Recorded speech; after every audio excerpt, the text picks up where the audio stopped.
सिर्फ fantastic four की ship ने ही एक बार फिर से पुराने मार्वल वाली खलबली फैंस में जगा दी है, जो फैंस के मन में दो सवाल छोड़ जाती है, कैसे और क्यों। मतलब आखिर कैसे फैंटास्टिक फोर की शिप मल्टीवर्स ट्रैवल करके अर्थ 616 तक आ पहुंची।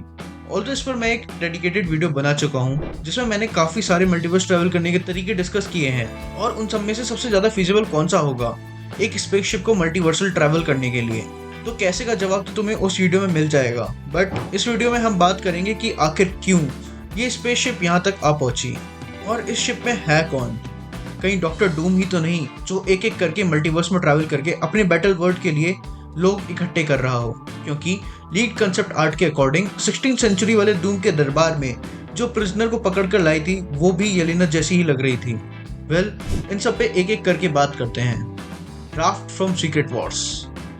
कॉमिक्स में भी जब इनकर्जन के दौरान रीड ये समझ चुका था कि इनकर्जन से रीड अपनी अर्थ को नहीं बचा सकता, तब ये अपनी परिवार और अपनी अर्थ के हीरोज को बचाने के लिए मल्टीवर्स में ट्रैवल करने वाली एक स्पेसशिप बनाता है, जिसको ये नाम देता है राफ्ट।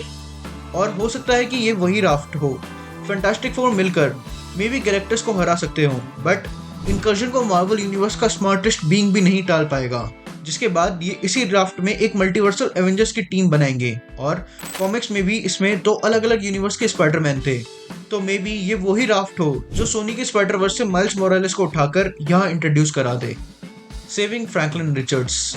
एक ऐसी भी थ्योरी है जिसके अकॉर्डिंग रीड रिचर्ड्स गैलेक्टस से अपनी अर्थ को बचाने के लिए गैलेक्टस के साथ डॉक्टर स्ट्रेंज की तरह बार्गेन करेगा, जिसके अकॉर्डिंग ये गैलेक्टस को अपनी अर्थ के बदले एक अल्टरनेट अर्थ देगा खाने के लिए।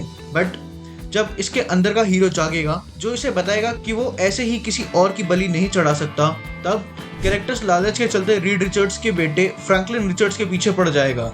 अब इस थ्योरी के चलते या तो रीड रिचर्ड्स अपनी शिप से एक और अर्थ को ढूंढते ढूंढते यहाँ तक आ पहुंचेगा, या फिर फ्रैंकलिन को बचाने के लिए ये इस शिप से द न्यू एवेंजर्स के सामने आ जाएगा, डूम।